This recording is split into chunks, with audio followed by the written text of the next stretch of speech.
Olá, olá, olá! Você que está aqui no nosso IntegraCast, o podcast do Colégio Integração, cujo objetivo principal é falar sobre educação de um modo geral. Hoje, eu, Natália Biagini, professora aqui do colégio, estarei batendo um papo com um dos nossos alunos da terceira série do ensino médio. E esse papo vai ser sobre acabou o ensino médio, e agora? Né? Gabriel Henriksen. É isso mesmo, Natália. Ele além de estar concluindo o ensino médio aqui no Colégio de Integração, ele já é formado em ele é terapeuta integrativo. Isso. Então, para a gente começar, Gabriel, explica para a gente o que é terapeuta integrativo. Primeiro que as pessoas não sabem muito a diferença entre um terapeuta e um psicólogo, ainda mais um terapeuta integrativo, né? O que é um terapeuta integrativo? Então, já falando sobre a diferença, um psicólogo, por exemplo, ele vai trabalhar sua mente, né? Ele vai trabalhar suas neuroses e seus problemas, observando o seu raciocínio e o que se passa dentro da sua mente. Um terapeuta integrativo, ele tem esse nome por integrar várias técnicas diferentes e também por observar todas as formas de vida dessa pessoa. Então, eu vou observar todos os aspectos. Então, eu não vou olhar só para a mente. Eu vou olhar para o corpo, eu vou olhar para o emocional, eu vou olhar para o espiritual. Então, a principal característica é observar o mental, o emocional, o físico e o espiritual. E é nesse ponto que se diferencia. E também por nossa mente aberta, digamos assim, mas de não se limitar a uma técnica específica, né? Então, a gente sempre está querendo introduzir muitas técnicas diferentes, né? A gente quer introduzir o máximo de técnicas possíveis porque a gente observa muitos furos em muitas técnicas. Então, a gente preenche esse furo com a parte boa da próxima técnica. Então, a gente criou Então, por exemplo, o meu método, eu sou terapeuta integrativo do método Alpha, ele foi criado em cima dessa ideia de pegar todos os estudos já existentes e criar novos estudos para preencher todas as lacunas existentes no mercado e durante toda a ciência. Legal, eu quis que o Gabriel começasse falando isso, porque assim, a visão que muitas pessoas mais velhas têm, que adolescente não tem o que falar. E hoje a gente vai ver que isso não é verdade, porque o Gabriel, sim, né? O Gabriel novo, mas já tem muito a acrescentar, né? Eu fico me sentindo velha perante ele. Mas eu fico muito feliz quando eu tenho alunos assim, e eu gosto de ouvir, Gabriel, eu gosto de ouvir vocês. Eu acho que o adolescente tem, sim, voz. Se ele quer ter voz, ele tem, né? Eu gosto de falar, então tá Exatamente. ótimo. E aí, como que você foi para esse lado? Queria que você falasse um pouquinho antes, né? Porque assim, a gente vai falar sobre acabou o ensino médio agora, mas você, antes de acabar o ensino médio, você já tomou um certo rumo, né? Então, conta pra gente um pouquinho como que foi isso. Na verdade, eu vou ter que introduzir o tema já, porque eu passei por isso, né? Eu passei por muito, muito, muito tempo de medo, né? Desde que eu era criança, eu tinha medo do que ia acontecer quando eu acabasse o ensino médio. Era um pavor tão grande que em 2020, na pandemia, eu tinha 13 anos e praticamente eu não tive escola, né? A minha escola não teve um apoio suficiente para manter o estudo com uma qualidade boa. Então, eu tinha muito tempo livre e ainda não podia sair de casa, né? E aí, o que aconteceu é que eu comecei a estudar. Eu comecei a pesquisar, a curiosidade, porque já estava batendo um desespero em mim de tipo, putz, quando acabar a escola, o que eu vou fazer? O que vai ser de mim? Eu vou morar na rua? Não, eu já tinha esse medo. Então, eu falei, não, agora eu vou ter que solucionar. E aí eu comecei a estudar, na verdade, mercado financeiro na época. Eu estudava a bolsa de valores e a troca das moedas e tal. E, putz, eu fiquei meio pirado com isso, na verdade. Porque é uma profissão que gasta muito a sua integridade, decorre muito da sua ansiedade, né? E era algo que eu não tinha conhecimento ainda. E aí o que aconteceu?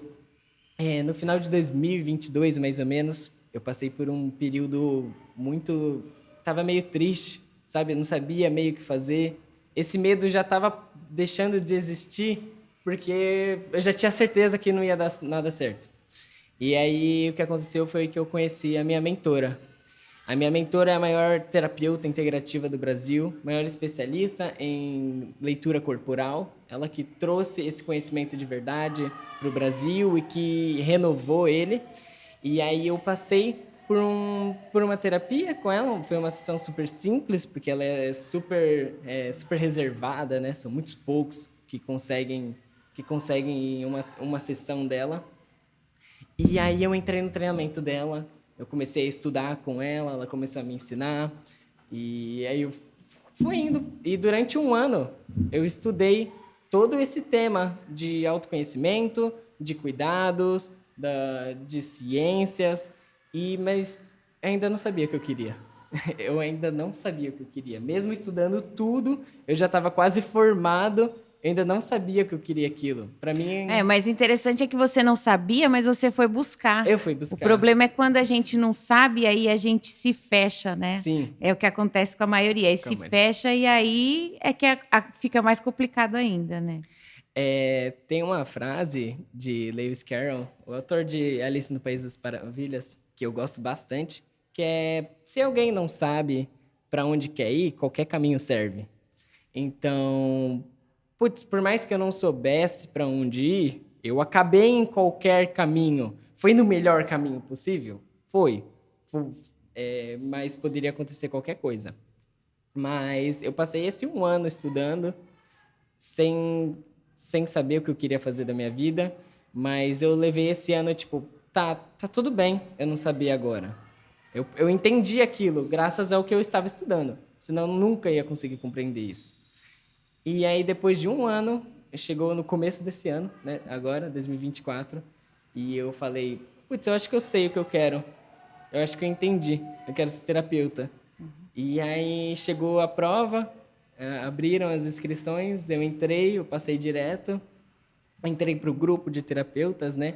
Que, como eu falei, como tem esse tema, né, o integrativo, nós somos basicamente pesquisadores. Nós temos um grupo onde tem mais de 300 terapeutas, todos interagem o tempo inteiro, todos compartilham casos, para estar sempre aumentando o conhecimento e ninguém ficar para trás. E se alguém precisa de ajuda, tem outras 300 pessoas para ajudar, né? Vamos agora, assim, para dentro... o Gabriel ele é fora da curva, né? Vamos falar agora dos adolescentes, né? Da curva. Não que seja menos, mas a maioria dos adolescentes, eles se entregam a algumas questões da adolescência e não percebem que isso vai ter uma consequência no futuro. Né? Então, vamos começar a falar primeiro sobre ela, a ansiedade. A ansiedade que o adolescente tem nessa escolha profissional, na época do vestibular. Como é que o adolescente tem e se sente, né? E como que a gente pode lidar com isso? Eu queria que você falasse um pouquinho sobre isso. Vamos lá. A ansiedade, ela é o tema da atualidade, né? Não só da escolha profissional, ela é até menos do que as outras, mas, num geral, é a escolha principal. Quando a gente fala dela na questão profissional, da escolha do que eu vou fazer para a minha vida, o que a gente vê, bem literalmente? A gente vê uma pessoa perdida, certo? Uhum. Ela não sabe para onde ela quer ir, ela não sabe o que ela quer fazer, como vai ser a vida dela. Então, eu trabalho com dores. Então, quando a gente fala disso, o tema principal é a dor perdido. A pessoa se sente perdida. A pessoa está perdida. Isso que eu acho que é legal. Você fez um vídeo nas suas redes sociais falando que a ansiedade não é um sentimento, não é uma coisa assim? Isso. Explica isso, porque eu achei muito fantástico. Vamos lá. O que está acontecendo? É que é muito divulgado nas redes sociais, na mídia, né? Então, o que é a mídia? São as redes sociais, são os filmes, são as reportagens, enfim. Que a ansiedade é um sentimento. Defendido por muitos psicólogos e terapeutas também, que a ansiedade é um sentimento. Mas eu discordo profundamente disso. Por quê? Porque a ansiedade, ela é derivada de um sentimento. Então, como que ela poderia ser um sentimento, né? O que acontece? A ansiedade é um estado final, né? É como se fosse um sintoma. Quando a pessoa sente ansiedade, na verdade, o que ela tem é medo. Então, por exemplo, pense em uma pessoa que tem medo de altura. Se ela tá andando na rua e vê um lugar alto, uma beira, sabe? Ela vai pensar, putz, se eu tivesse ali na beira e caísse, né? Ou se ela estivesse olhando assim a beira de longe, aí ela imagina ela caindo. Ela imaginando ela caindo, esse pensamento é um pensamento de um ansioso, né? Essa é a ansiedade. É o que a gente projeta do medo. É o que a gente projeta do medo. Se não existisse esse medo, não existiria a ansiedade. Lógico, não começou no medo. Tem uma ordem de fatores, né? Então, muitas pessoas elas pensam que para curar a ansiedade é mudar o pensamento. Mas o pensamento também é o resultado final. O pensamento ele é influenciado pelo sentimento, que é influenciado pela emoção, que é influenciado pela fisiologia. Então, a única forma de realmente resolver a ansiedade é atuando na fisiologia. Entendi. Quando eu vi o vídeo, eu parei para pensar nessa e falei, nossa, que interessante, porque assim, você, numa situação que você não tem medo, você não tem ansiedade, Isso. né? Simples assim. Por exemplo, quando eu comecei a dar aula, eu tinha muito medo e aí gerava aquela ansiedade, aí você não dorme, aí você não faz. Hoje em dia, não tenho mais ansiedade com isso, porque depois de 18 anos a gente não tem mais. Mas, por exemplo, se você me chamar, sei lá, para andar de balão, eu vou ter, porque eu tenho medo, né? Aí você vai pensar você caindo do balão. Exatamente, porque a nossa cabeça ela já vai para o outro lado, né? A gente já não pensa no positivo, né? A gente já vai indo para o outro lado. Então, isso é bem legal. E o jovem, quando ele está saindo do ensino médio, por mais que ele queira, quero me livrar da escola, não quero nunca mais aparecer aqui. Mas ele tem medo do que vai acontecer. Exato. Ele tem medo do futuro. O que ele vai ser, né? E hoje a gente tem um jovem, eu vejo assim, minha geração, a geração dos anos 80, né, que cresceu aí nos anos 90, a gente tinha muito do você tem que fazer, tem que dar certo, tá? Não dá para voltar atrás. E hoje eu percebo que não, hoje os pais já estão mais assim, vai, tenta, se não der certo, volta. É lógico que estamos falando de uma classe social, né? Sim, que também tem isso. Não é todo mundo que tem essa possibilidade, né? Mas mesmo tendo essa possibilidade, tem o medo e gera ansiedade, né? Sim. Na verdade, a gente está encarando um outro extremo, né? Antes tinha muito essa pressão de, tipo, você tem que conseguir agora ou nunca. E agora a gente também está vendo o outro lado que é, putz, tá tudo bem. E vai deixando, e vai deixando. E aí a gente vê adultos de 30 anos morando na casa dos pais. Sim. Então, são situações extremas. Situações extremas sempre serão disfuncionais. Não existe nada em excesso que faça bem pra gente. No extremo de antes, que é o extremo de, putz, você tem que conseguir agora. O que acontece? Muitas pessoas escolhem errado e acabam não trocando a profissão, por mais que queiram. O que acontece é que as pessoas acham que elas precisam escolher uma profissão para agora que vai levar para a vida delas inteira, né? Que elas não podem se transformar, que elas não podem mudar de ideia, que se elas têm uma opinião, se elas têm um gosto, elas têm que continuar com aquilo para sempre. Isso é uma trava enorme na vida das pessoas. Esse é o que mais, eu diria que é uma das coisas que mais afeta qualquer mudança. Porque não tem como você querer mudar algo na sua vida se você não quer mudar nem a sua opinião, nem o seu gosto. O universo, ele trabalha em movimento. Ele está sempre em movimento constante. É simples, é só você observar as moléculas. Elas não existem... até hoje, nós nunca conseguimos paralisar completamente nenhuma molécula. Então, o que isso quer dizer, né? Isso tudo remete a uma lei universal de que nada fica parado, nada fica estagnado. Ou está indo para frente ou está indo para trás. Então, uma pessoa que não muda, que não evolui, que não muda suas ideias, ela imediatamente está indo para trás, ela vai começar a regredir. O que isso vai gerar na vida dela? Vão gerar fracassos, vão gerar falhas, vão gerar problemas de saúde. É normal uma pessoa ter problema de saúde com 30 anos de idade, 40 anos de idade? Não é normal qualquer problema de saúde, na verdade. A gente acabou normalizando tudo isso, mas é completamente inatural, devido à forma de vida que a gente leva. Então, o problema desse extremo é que as pessoas escolhem qualquer coisa, o que está mais fácil ou o que elas acham que vai mais dar certo. E aquilo nem tem a ver com ela. Então ela vai gerar frustrações para a vida dela inteira, porque ela vai ter um monte de expectativa, né?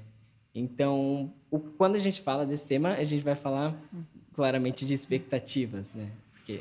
E o interessante é falar expectativa e frustrações, porque a gente tem uma geração aí que não está habituada a se frustrar, né? Você vê assim também? Sim.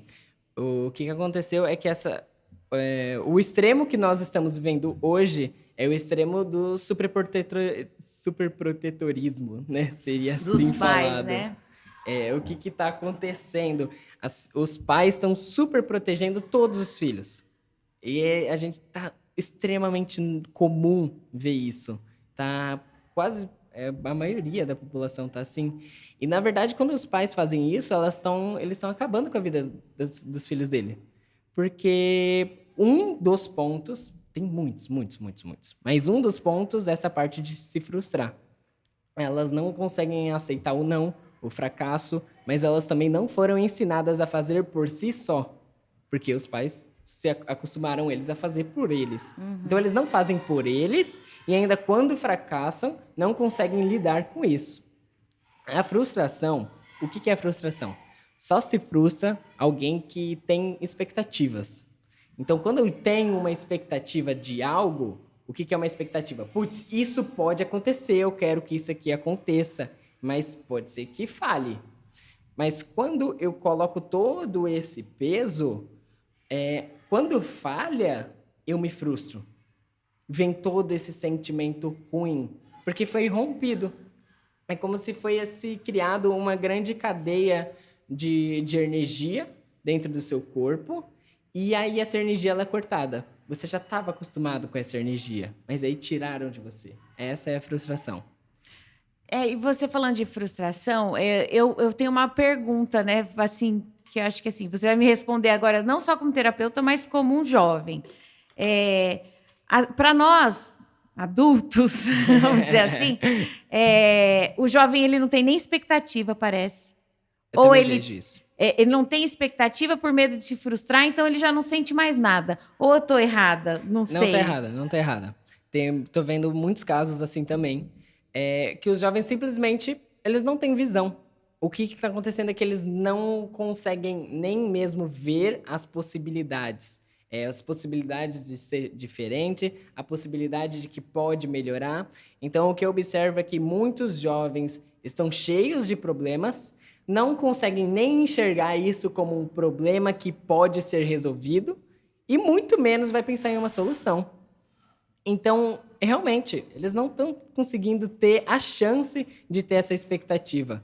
E eles já estão sendo frustrados antes disso, né? Para lidar com a expectativa, eu diria que é para não ter expectativa. O que a gente precisa ter é perspectiva, né? Diferentes ângulos de visões. É você enxergar aquilo como putz, se eu fizer isso, pode acontecer isso, isso, isso e isso. Ok. Como eu vou lidar com isso? Como que eu vou mudar isso? Como isso vai me influenciar? A expectativa é quando a gente jura algo, né? E aí não quer nem... não tem a expectativa para não se frustrar e aí entra aquele ciclo, né, de não sabe sair. Eu me lembro que quando eu fiz um tempinho, eu fiz análise e a psicóloga dizia, eu falava assim para ela, como é que eu saio de uma crise de ansiedade? E eu gostava muito dela porque ela falava assim, passando por ela, né? Você sai de uma crise, se você chegou numa crise de ansiedade, você não tem como voltar atrás, você tem como sair dela. Então você tem que vivenciar aquilo para depois você não vivenciar de novo. Isso, assim, não sei se está certo ou não, mas naquela época me fez um efeito, porque eu queria que as coisas acontecessem muito rápido e aí, quando acontecia, muitas vezes eu nem dava o valor àquilo, né? Ou não fazia, não saía do jeito que eu queria. E o jovem, que eu vejo isso, alguns deles não querem se frustrar, não querem passar por isso, então já nem tem a iniciativa. E aí é o que você falou, né? Chegam com 30, 40 anos, não conseguiram assim mudar o seu ritmo, né, em relação à vida, em relação às aprendizagens. Parece, né? que são eternos jovens, né? Exatamente. Né? A gente precisa assim que a gente entenda que em algum momento da vida a gente tem que se tornar adulto e responsável por aquilo, né? Isso é interessante. Deixa eu ver aqui, o que mais que a gente pode falar já do jovem? Já posso completar o que você falou aí. Esse jovem que não sai de casa é o jovem que não se adultizou, né? Por conta de vários fatores, né? Ele não foi ensinado nem incentivado. Se os pais estão guardando eles na casa dele, então tranquilo, para que ele vai evoluir? Os pais ainda estão lá guardando ele. E a ansiedade, né, que você falou. A passar, eu não diria que você precisa passar. Tem vários modos de resolver uma crise. Quando você está em uma crise. Porque quando você está na crise de verdade mesmo, é um momento exato que o seu nível de cortisol e noradrenalina está muito alto. Então, o seu corpo parece que você vai morrer, né? Você pode sentir essa sensação e muitos outros subsintomas, né? Falei que a ansiedade é um sintoma, tudo que vem a partir dela é um subsintoma. Então, o que é que dá para fazer quando você está nesse momento, né? Como resolver assim de uma forma rápida? Não focar no corpo e nem nos pensamentos. Porque não tem como a gente mudar os nossos pensamentos, porque já está feito, é o final da escala, então toda a escala já foi feita, então agora não tem como você resolver instantaneamente. A gente vai resolver de outra forma. Como? Sair do foco dos sentimentos do corpo, das sensações corpóreas e dos pensamentos, para voltar para o ambiente. Então o foco tem que estar no presente. Então uma pessoa que tem ansiedade também é uma pessoa que não está no presente. Ela está vivendo no futuro. Então, prestar atenção no ambiente. Putz, o que tem ao seu redor? Fala em voz alta o que tem ao seu redor. O que você está fazendo? Para onde você vai? O que você vai fazer? Então, colocar, se instalar perfeitamente nesse presente e deixar isso bem claro. Converse com você, deixe bem claro para o seu corpo. Então, a dica para passar por esse momento de crise muito grande assim, de uma forma meio rápida, basicamente é essa. E você acredita, assim, que ter uma rede de apoio, o jovem ter uma rede de apoio, porque assim, a gente sabe que quando são crianças, os pais, né, são o apoio daquela criança. Aí, quando vai para a adolescência, os amigos. A partir do momento que sai da escola, esses amigos também vão sumindo um pouco. Sim. Como que seria essa rede de apoio que seria interessante para o jovem que está nessa fase? Vamos lá. Um dos fatores primordiais para um sucesso, para uma mudança, para conseguir fazer qualquer coisa na vida, né? Construir, né? Manifestar aquilo na sua vida é a ambiência. O que é a ambiência? É o seu ambiente, as pessoas que você vive. São as pessoas, não o lugar em si. Então, como são as pessoas que você vive? As pessoas com quem você mais convive, como elas são? O que elas fazem? Quais são as manias dela? Como elas falam? Tudo isso vai influenciar diretamente em você, nas suas atitudes.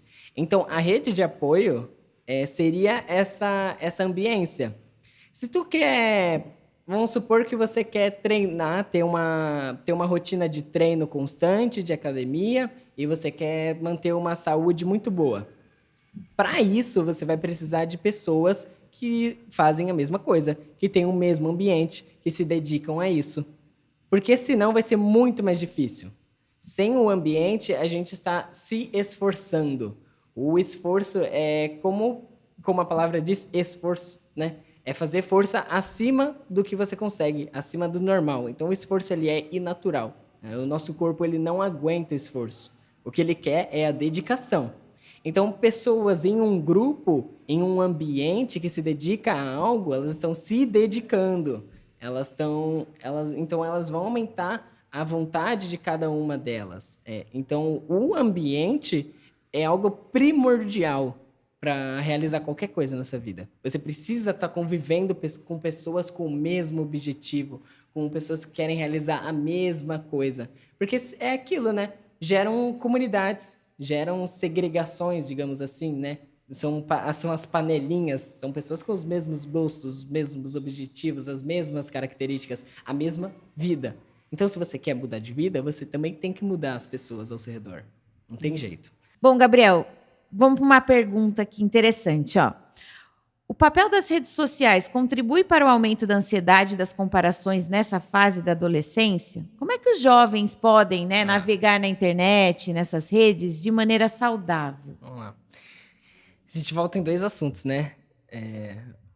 Falando das redes, né? É aquilo que sempre é conversado, né? As redes é uma ferramenta, pode ser usado tanto para fazer o bem ou fazer o mal, enfim, mas não vou entrar muito nesse mérito. Vindo para a ansiedade, eu falei que a primeira coisa que influencia na ansiedade, que vale a pena alterar, é a fisiologia. Então, as redes sociais seria a sua fisiologia. Porque o que é a fisiologia? É um conjunto de informações que abriga o nosso corpo, que vai alterar e vai indicar qual emoção a gente precisa sentir. A emoção é uma reação do nosso corpo a um estímulo externo. Então, a gente também tem essa emoção de acordo com o estímulo externo, mas de acordo com a fisiologia. Então, a fisiologia vai se variar de acordo com aquilo que a gente consome. Então, as redes sociais é algo que a gente consome, algo que a gente se alimenta, a gente se nutre dela. Percebe? É como um alimento, a gente coloca para dentro. Né? É, igual você estava falando de ter os grupos específicos, na rede social acontece isso, né? Você só vê aquilo que você quer ver. Que você quer ver. Então, é perigoso também, porque aí você fica num mundo que... E o que está acontecendo lá depois disso, além disso, né? Você estava mencionando aqui. Então, a questão da rede social não é... Acho que vai muito além, né, de só estar em um momento ali na tela. São várias questões envolvidas. Inclusive, eu falo para os alunos que eles estão anestesiados. Sim, hoje você fala assim, você tem problema de indisciplina? Se você deixar o celular na sala, você não tem. Por quê? Porque eles se anestesiam no celular. Né? E é triste isso, porque é algo que deveria ser usado como uma ferramenta para ajudar, para facilitar, para acelerar. E a gente, às vezes, usa para justamente fugir, né? Não encarar. Exatamente. E também outra coisa que eu percebo, muitas vezes os alunos falam, fulano de tal, né, da rede social, um influencer e tal, fez isso e fez aquilo. Eles sabem mais da vida desse influencer do que da própria vida da mãe deles, né? Então a gente tem bastante disso na juventude e isso acaba,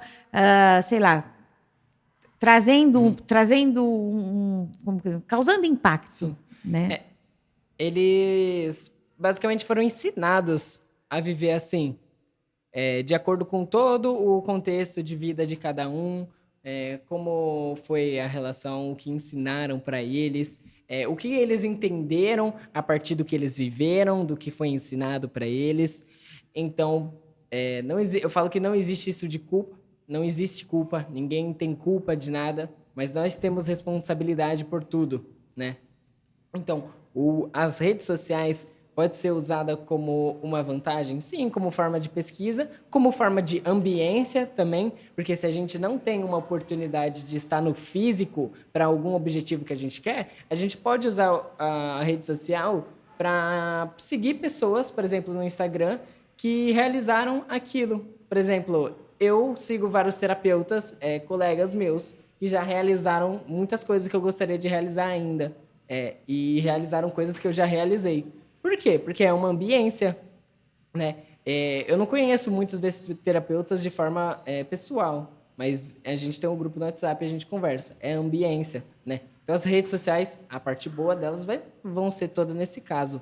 Agora, quando elas são usadas de outra forma, ela é uma fuga, ela é uma forma de preencher o vazio, ela é apenas um vício que funciona apenas para nutrir, né? Então, voltando à fisiologia, falando, tudo que a gente consome, tudo que a gente coloca para dentro é a nossa nutrição.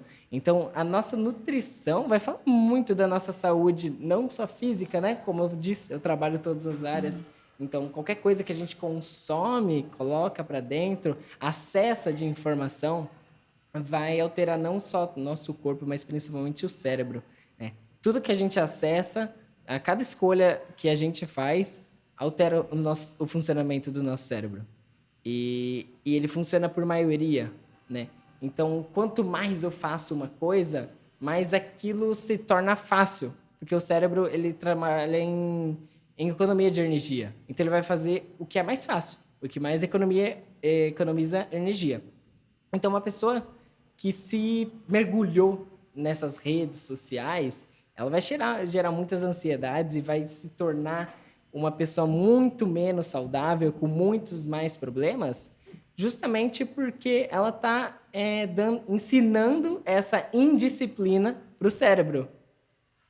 O cérebro, ele trabalha com ensinamento. A gente ensina o cérebro. Ele é como se fosse uma inteligência artificial. É como se fosse as coisas erradas são mais gostosas. O cérebro Sim. entende assim, Porque fazer a economia de dieta não é energia. legal, Isso. né? Fazer exercício não é legal. Então... Mas essas coisas, elas só não são legais por conta do seu ambiente e porque você ensinou o seu cérebro dessa forma. Sim. Como você ensinou o seu cérebro dessa forma? Talvez por algum registro anterior, como uma traumatização em grama, que são os pontos que eu sou especialista.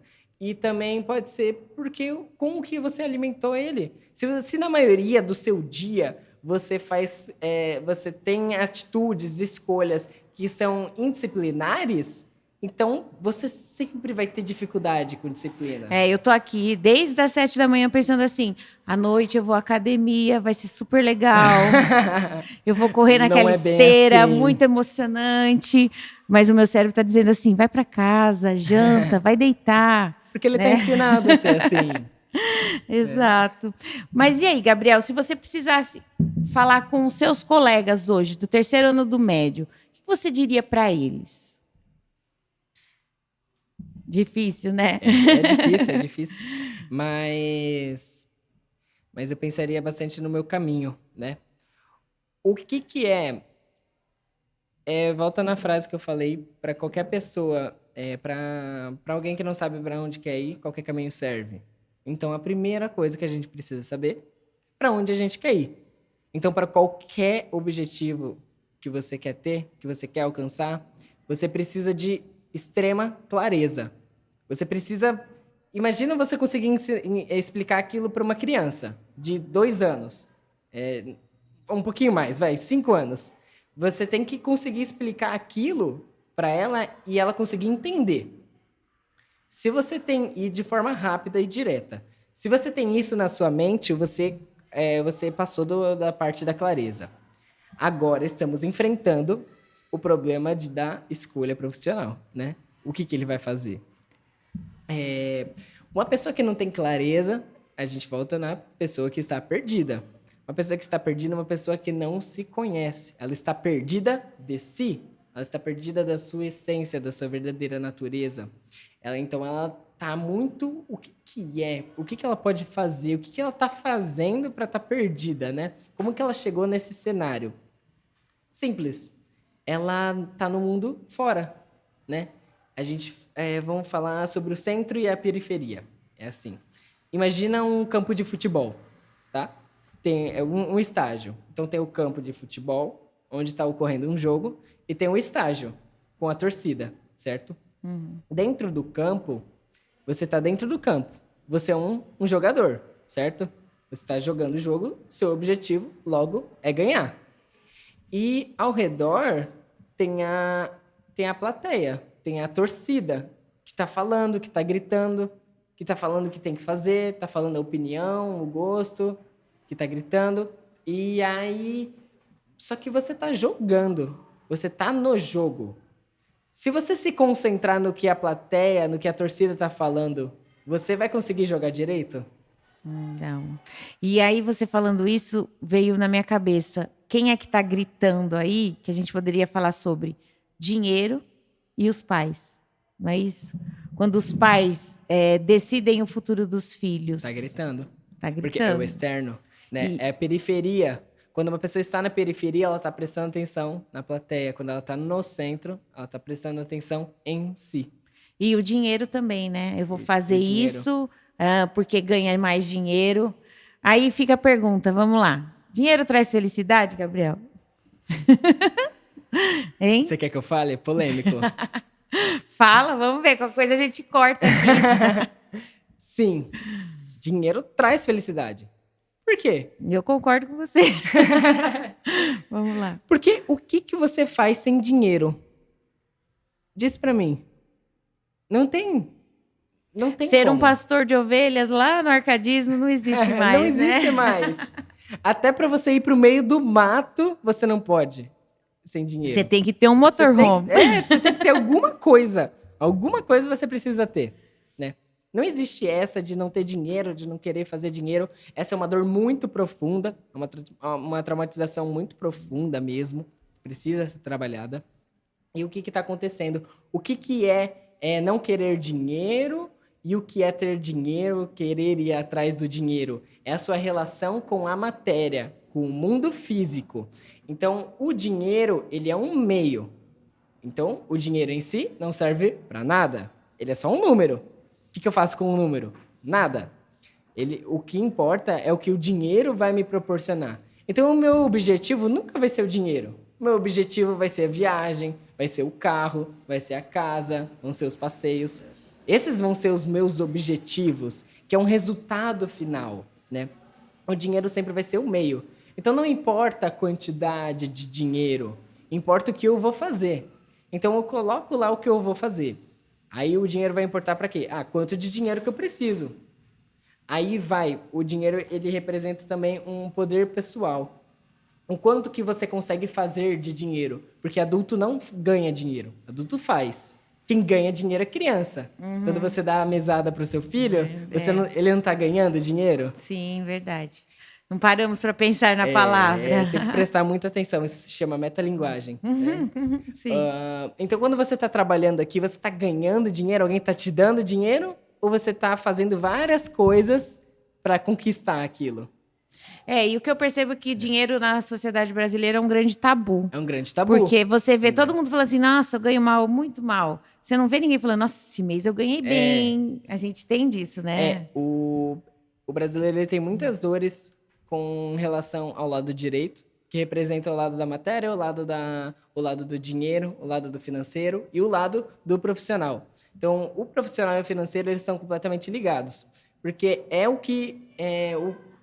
o ambiente que você está feliz, a profissão, o que você está fazendo, né? Não importa a profissão, importa como você exerce aquilo. É como você faz. Então, o que você está fazendo, como você está fazendo, está te deixando feliz ou não? O que está gerando em você? Te dá vontade de trabalhar, te dá vontade de ir lá? Porque tem muito isso, né, no Brasil. Ai, como é ruim trabalhar, né?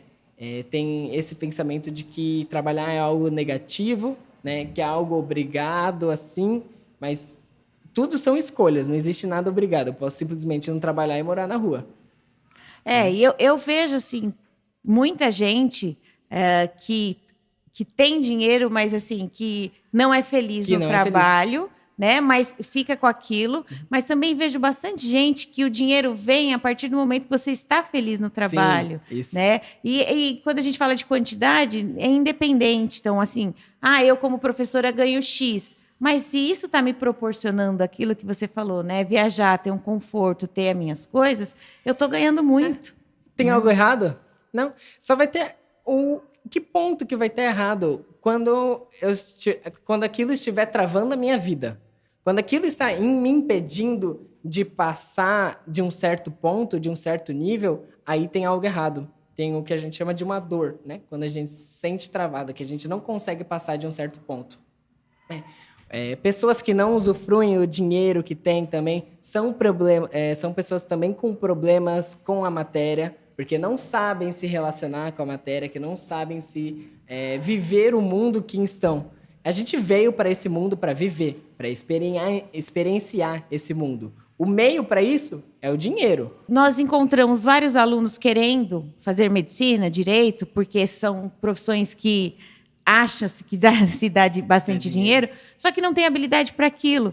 E não percebe que você pode usar das suas habilidades e fazer o dinheiro, né? Como você disse. Então, é uma coisa que pesa assim. Quando alguém fala para mim, dinheiro traz felicidade, eu sempre falo, traz. Traz porque vai te trazer uma paz, um conforto. É lógico que você não vai buscar somente isso. Como eu falei, né? Quem não usa o dinheiro não serve para nada. Exatamente. Pode jogar fora. E para a gente já ir caminhando para encerrar, eu queria falar um pouquinho sobre essa relação da escolha profissional com os pais. Porque os pais hoje eles têm um grande peso na escolha profissional dos seus filhos, né? É a influência de fora, né? Como a gente falou, é a torcida gritando, né? Para eles fazerem várias coisas diferentes. Então, o que acontece? Não só hoje, isso sempre aconteceu. Os pais, incentivam até mesmo a profissão que acham que dá mais dinheiro, porque eu discordo disso. Eu acho que não existe uma profissão que dê mais dinheiro. Tudo depende de como você vai fazer isso. Já vi vários médicos morando na rua. Morando na rua. E falam, como chegou nesse nível? Simples, não sabia trabalhar, não sabia exercer.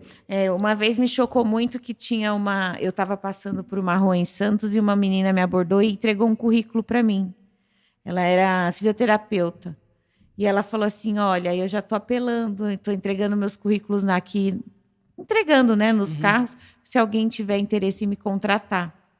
E você vê, né, era uma menina bem apresentada, formada numa faculdade aqui de Santos, e que a gente vê isso acontecer. Então, você para pensar, né, também quais caminhos que aconteceram, que seguiu ali para ter chegar nesse nível, para né? chegar nesse nível, nesse tipo de desespero também, né? Foram pessoas que perderam o poder pessoal dela. O que aconteceu? Alguém que perde esse poder, que é o poder de ir lá e fazer e ter a força de reagir, ou seja lá o que for, o poder de trazer os resultados. Porque os resultados não dependem só do que você faz. Sim, o que você faz é a grande parte, né? É o passo final sempre. É o verdadeiro, é onde a gente vai ver se aquilo realmente vai dar certo ou não. São as suas atitudes, são os seus comportamentos. Só que o emocional, ele sempre vai influenciar nas suas conquistas, no que você vai conseguir. Tem muitas coisas que influenciam um fracasso ou um sucesso. Então, essas pessoas que infelizmente chegaram nesse nível, elas, de acordo com a vida delas, elas foram se afastando cada vez mais de si e foram entregando cada vez mais o poder pessoal delas para os outros, que é a mesma coisa que acontece com os jovens que escolhem a profissão que os outros estão mandando eles escolherem, né? Eles estão entregando a escolha deles para os outros, estão entregando o poder pessoal para os outros. Então, o que acontece quando alguém faz isso? Ela está dando a responsabilidade para os outros, né? Então, vamos supor... Você entrega tudo pro outro. Você tem que me fazer feliz. Você Isso. tem que me dar... Exatamente. É uma dependência emocional. Sim. Entendeu? Que vai muito além, né, da questão profissional, né? Muito além. Eu já li bastante sobre isso. A partir do momento que você designa para o seu marido que ele é a sua felicidade, ele que conduz sua felicidade, para o seu filho que ele é a sua felicidade. Está entregando tudo você que é sua responsabilidade para ele. E aí a partir do momento que você não tem mais aquela pessoa, o que você faz? Você já entregou, já deu tudo para ele? Você não tem a sua autoestima, né? Pegando um exemplo muito bobo, imagina, vou pedir para você escolher o meu prato de comida. Estou entre duas opções. Eu entrego essa responsabilidade para você. E aí, se eu passar mal comendo o prato que você escolheu, eu vou colocar a culpa em você. Vou falar que a responsabilidade foi sua e que você tem que assumir os problemas e os riscos. Porque eu entreguei isso para você. Então, como uma forma de fuga de responsabilidade, né? Então, isso eu vejo muito nos jovens. É essa fuga da responsabilidade. Tipo, tó. Então, falta muito essa autorresponsabilidade, que é essa força e essa coragem de admitir tudo que eles fazem. Se deu certo ou se deu errado, tanto faz. Foram eles que fizeram e agora eles vão dar um jeito, seja lá se o resultado foi positivo ou negativo. Isso, é o assumir a responsabilidade. Isso eu falo sempre em sala de aula. Que eu falo assim, a partir do momento que você quer ficar no seu celular, que você quer ficar no seu jogo, que você não está dando atenção para a aula, assuma essa responsabilidade e não fale depois que foi o professor que não ensinou, né? Isso, a gente vê muito. E não só em adolescentes, a gente vê isso em adultos. Adultos. Né? É uma prática até constante no meio de adultos. É muito triste admitir que nos dias de hoje existem muito poucos adultos que são adultos de verdade, né? Por exemplo, uma desculpa. O ato de dar desculpas. Tem uma frase que fala, a desculpa é o choro do adulto. Então, um adulto que está sempre se desculpando, dando uma desculpa para alguma coisa, ele é, na verdade, uma criança que está chorando em forma de desculpas. Sim, eu vejo assim também. E vejo o quanto é difícil quando você fica adulto e você quer conversar com outro adulto e você não tem outro adulto ali. Mas é bem interessante. Agora eu vou dar o meu parecer, né? Vamos dizer assim, como pessoa, professora e profissional, que já passei por essa fase. Não foi fácil a minha escolha profissional. Eu venho de uma família que todos são formados em direito. E aí vem uma doidinha e fala, eu vou ser professora. Não foi fácil, né? Não foi assim uma coisa normal dentro da minha família. Mas assim, depois de quase 18 anos em sala de aula, escolhi isso, fiquei em sala de aula. Eu posso dizer que quando você tem essa questão do assumir suas responsabilidades, agir de maneira coerente dentro daquilo que você quer, conseguir conquistar as suas coisas, chega um ponto que você já se sente tão bem dentro da sua profissão que você não se preocupa mais de ser mandado embora, você não se preocupa mais de não ter um outro emprego, porque você se coloca, né, numa posição de que se eu não conseguir aqui, eu consigo em outro lugar. E o jovem ele tem um medo disso. Eu tinha medo disso. Hoje eu falo, nossa, eu falaria para a Natália, lá dos 18 anos, eu falaria assim, calma, faz direito que dá certo. Você chegou num ponto muito legal, que mais cedo eu estava falando como a ambiência é um dos pontos principais para conquistar alguma coisa. Outro ponto muito principal para conquistar alguma coisa é a autorresponsabilidade. Quando eu assumo tudo que eu faço e tudo que acontece, quando eu compreendo que tudo que acontece comigo também é responsabilidade minha, eu estou me permitindo e me dando a chance de alterar tudo isso. Eu enxergo isso como uma possibilidade. Eu falo, ok, agora eu posso mudar tudo isso, fazer tudo muito melhor, melhorar a minha vida, ir para onde eu quero. Porque se eu não tenho essa responsabilidade, o que eu vou querer mudar? Tá tudo com os outros, eles que têm que controlar a minha vida. Uhum. E aí não tem a rédea, né? Não tem a rédea e você não consegue depois fazer sua família, construir suas coisas, né? E só para a gente encerrar, então, estamos aí com o Enem e vestibular, né? Chegando, e o jovem preocupado com isso. Afinal, a gente tem um sistema educacional que ainda, né, julga, determina através de uma prova. Como é que lidar com essa ansiedade, como é que lidar com essa frustração, né, nessas avaliações. Como é que você vê isso, para a gente encerrar nosso papo? Eu vejo que os jovens eles não sabem como estudar e também as pessoas não sabem como trabalhar, né? Então, tudo isso atrapalha muito, né? Então, não saber estudar atrapalha muito alguém. Esse não saber estudar, vamos ver se você pensa como eu. As pessoas elas não entendem a forma como elas têm que estudar, é isso? Eu vejo muito que falta estratégia. Por exemplo, eu sou muito visual. Então, quando eu vou estudar, você vê, eu tenho um tablet agora, mas eu sempre fui da canetinha colorida. Eu precisava destacar tudo com canetas coloridas para eu aprender. Tem gente que ouve e já está de boa, né? Só que as pessoas elas não conseguem nem saber como elas aprendem. Na verdade, tem algo certinho mesmo, né? Que é o funcionamento do nosso cérebro. Então, tem algumas coisas que a gente precisa fazer. É bom a gente ouvir? Sim, é muito bom. O que é bom mesmo é usar o máximo de sentidos possíveis. Então, ouvir, falar, escrever. Vamos lá, entrar no mérito de escrever. É muito importante escrever. Se você está estudando, você precisa escrever, senão não vai ter efeito. O que acontece? Quando a gente escreve, não digita, a gente pega o lápis, a gente pega a caneta, escreve no papel, a gente está trabalhando o sistema motor fino. O sistema motor fino ele vai atuar na sua retenção de memória. Então, quando a gente está estudando, o que a gente quer? Reter a memória, reter aquele conhecimento na nossa cabeça e levar para frente, conseguir usar depois, conseguir acessar ele. Então, a gente precisa deixar ele preso na nossa consciência.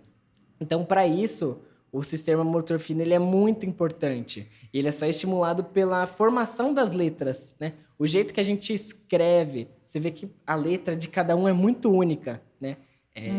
Como especialista em leitura corporal, eu até vejo um pouquinho as letras, que dependendo do formato diz muito sobre a pessoa. Olha que eu tenho bastante letras para você avaliar, hein? Pra você me ajudar. Não fala da minha, a letra de médico. Tem uns casos. Então, esse é um ponto principal.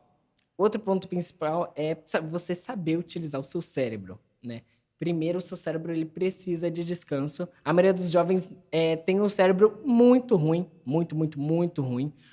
Ele é como um músculo, ele é até um pouquinho mais do que um músculo, porque o nosso corpo, por mais que a gente mantenha a melhor saúde do mundo, ele vai envelhecer, né? A sua pele vai começar a desgastar, vão aparecer rugas, enfim.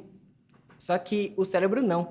Ele é a única parte do nosso corpo que a cada vez que a gente usa, quanto mais a gente usa, mais ele rejuvenesce. Então, o que está acontecendo? Os cérebros dos jovens estão explodindo, estão derretendo, estão envelhecendo muito rápido por causa dos vícios, por causa das redes sociais, por causa dos estímulos externos. Falta de uso. Falta do uso. O que é o uso do cérebro em si? Não é estudar. Por incrível que pareça, não é só estudar. É principalmente raciocinar, questionar, coisas simples como andar na rua. Andar na rua, atravessar, cuidar para ver se o semáforo está verde ou vermelho, se o carro vai te atropelar ou não. Essa é a forma principal, mais eficaz de treinar o cérebro. Tem uma mais, que essa é a melhor mesmo, é você pegar um livro físico, papel mesmo, tá? Não são palavras aleatórias do livro, e você lê com um dedinho embaixo, que nem criança, sabe? Que passa o dedinho embaixo, lendo sílaba por sílaba e passando. Essa é a melhor forma de treinar o cérebro. Você vai treinar a sua paciência também. Porque quem sabe fazer leitura dinâmica, isso é muito complicado. Eu tava aqui me imaginando se eu fizesse isso, Nunca. Quanto que eu ia demorar. E é para demorar mesmo, e é para ler assim, bem devagar. É um desafio para o cérebro. E o cérebro ele precisa desse desafio para evoluir. E também a questão, né, puxando a sardinha para o meu lado, a questão da leitura. A leitura desenvolve raciocínio. Só que as pessoas acham que é só ler. Mas não é o só ler, porque você não entende o que você lê, você não está lendo, né? E aí você está usando o seu raciocínio e exercitando o seu cérebro. Então é isso. Eu vejo muitas poucas pessoas que leem de fato e geram algo para a vida delas. O que falta nas pessoas é usar o cérebro. As pessoas não usam o cérebro. As pessoas escutam alguma coisa e... isso é verdade absoluta. Aí escutam outra coisa... não, isso aqui é mentira. Porque escutaram, alguém falou, mas não. O que é usar o cérebro? Agora é um tutorial de como usar o cérebro. Imagina um triângulo, tá? Então, em uma ponta, tem informação de fora, tá? Uma informação que você recebeu de alguém, de alguma coisa, algum lugar que você leu, alguma coisa que você escutou. E aí tem as informações que você tem. São os seus valores, são tudo que você já aprendeu, tudo que você já raciocinalizou. E o que vai acontecer? Você vai juntar os dois para a ponta da pirâmide e vai formar a síntese. A síntese é quando eu uno de fora com o dentro e eu questiono e eu penso. Isso é usar o cérebro. Então, o que está acontecendo? Pessoas, 99% da população, eu diria, que não pensa, que é controlado pelos outros, influenciado pelos outros, por não fazer esse simples caminho dessa pirâmide. E aí a gente volta para aquilo que você falou, que o cérebro ele faz aquilo que é mais fácil para gastar menos energia. E aí a nossa sociedade ela caminha assim e a gente espera, né? Mas aí é o que eu falo. Eu como professora eu preciso mostrar isso e fazer com que meu aluno de 100 alunos 5 entendam o que eu estou falando, já tá bom para mim. Já é uma diferença absurda. A gente sabe que não vai ser todos nunca. Nunca. Ser o mínimo possível já é uma conquista muito grande. Não querer mudar todo mundo é querer ser o salvador. É querer salvar as pessoas. O que é o salvador?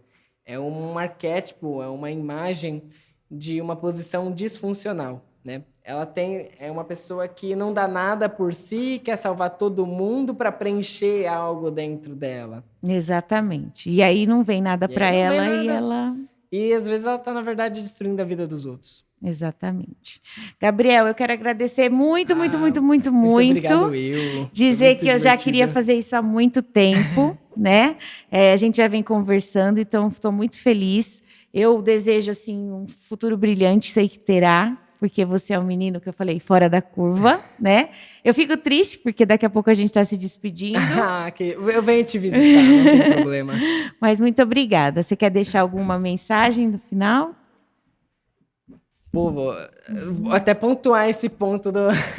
Pensem, use o cérebro. Fiquem próximos de pessoas que agreguem coisas positivas, que agreguem, né? Não escute o podcast. Aprenda a sintetizar aquilo que você escuta, que você faz, que você ouve, que você lê. Porque senão, para que você está fazendo isso? E a nossa ideia aqui é a gente trazer várias discussões, existem pontos de vista diferentes e está tudo bem, né?